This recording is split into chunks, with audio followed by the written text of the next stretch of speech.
የአዲስ አበባ ከተማ ሰላምና ጸጥታ አስተዳደር ቢሮ ባለፉት ቀናት ለሰራተኞቹ ሲሰጥ የነበረውን የንድፍ ሐሳብና የተግባር ስልጠና አጠናቀቀ።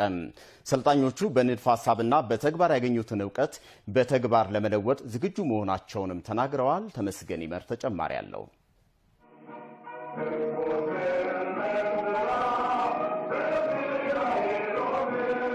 የአዲስ አበባ ከተማ ሰላምና ጸጥታ አስተዳደር ቢሮ ባለፉት ቀናት ለሰራተኞቹ ሲሰጥ የነበረውን የንድፍ ሐሳብና የተግባር ስልጠና አጠናቋል። ቢሮ በኢትዮጵያ ፖሊስ ዩኒቨርሲቲ ባለፉት ቀናት ለሁለተኛ ዙር ስልጠናን የወሰዱ ከወረዳ ጀምሮ እስከ ቢሮ ድረስ ያለው ኦፊሰሮችንና ሰራተኞችን አስመርቋል። የአዲስ አበባ ከተማ ሰላምና ጸጥታ አስተዳደር ቢሮ ምክትል ኃላፊ አቶ ብርሃኑ ረታ ስልጠናው የሰራተኞቹን ስነ ልቦና ዝግጁነት የሚያረጋግጥ በሰራተኞቹ መካከል ተናቦ ለጋራ ዓላማ ይሰሩ ዘንድ የሚያስችል ነው ብለዋል። እያንዳንዱ በግሉ የሚያመጣው ውጤት የተቋም ውጤትን ዳር ያደርሳል።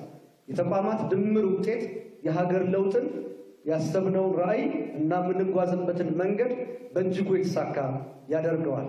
ለዛም ነው የከተማችን አስተዳደር ሰላምና ጸጥታ አስተዳደር ቢሮ የሰው ሀብት ልማት ላይ ቅድሚያ ሰጥቶ ባለፉት 2 ዙሮች እየሰራ የሚገኘው። ለአዲስ አበባ ከተማ ሁለንተናዊ ልማት የጸና ሰላሟ ትልቅ ስፍራ ይወስዳል ያሉት ምክትል ቢሮ ኃላፊው የአዲስ አበባ ከተማ ሰላምና ጸጥታ ቢሮም ራሱን ሪፎርም በማድረግ ተጨባጭ ውጤትን አስመዝግቧል ብለዋል። መሰል የሰራተኞችን አቅም የሚያጎለብቱ ስልጠናዎች በቀጣይም ተጠናክረው ይቀጥላሉ ብለዋል።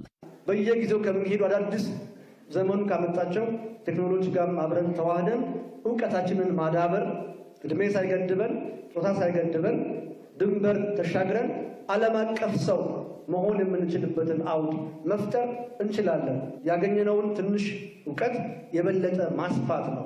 ዕውቀታችንን ማላቅ ነው። በነበራቸው ስልጠና ቆይታ መግባባትን ከመፍጠር ጀምሮ መሰረታዊ ክህሎትን ስለመቅሰማቸው ሰልጣኞች ተናግረዋል። ሰነድ ብቻ አይደለም ስልጠናው፣ አካላዊ እንቅስቃሴዎች አሉ። ከዛም አልፎ ደግሞ አንድነት፣ ፍቅር፣ ትብብር የተመሰረተበት ስልጠና ሁሉም ከየክፍለ ከተማው የተዋወቀበት ነቅተን ለሀገራችን እንድንሰራ አገር ፍቅር ምን እንደሆነ የተማርንበት ያየንበት እጅግ ጥሩ ስልጠና ነበር።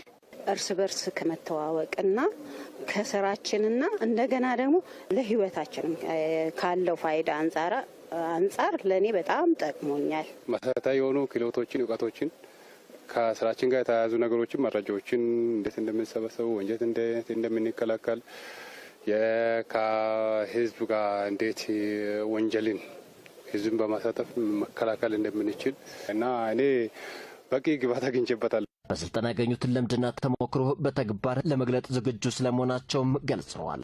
ቀጣይ ወደ ቢሮአችን ስንመለስ የተማርነውን ትምህርት በሚገባ በተግባር በስራችን ቦታ ለማስመስከር ከኛ ለሚጠብቀው ህዝባችንም ጥሩ አገልግሎት ለመስጠት በዛ ደረጃ ዝግጁ ነን። ሙሉ አቅሜ ለመስራት ሙሉ ዝግጁ ነኝ። በቂ ዕውቀትም ክህሎትም ስላገኘን በነበረንም ልምድ በመጠቀም የተሻለ ስራ እንሰራለን ብዬ ነው የማስበው። በሁለተኛ ዙር ከ446 በላይ ኦፊሰሮችና ባለሙያዎችን ስልጠና ስለመስጠቱም ተነስቷል።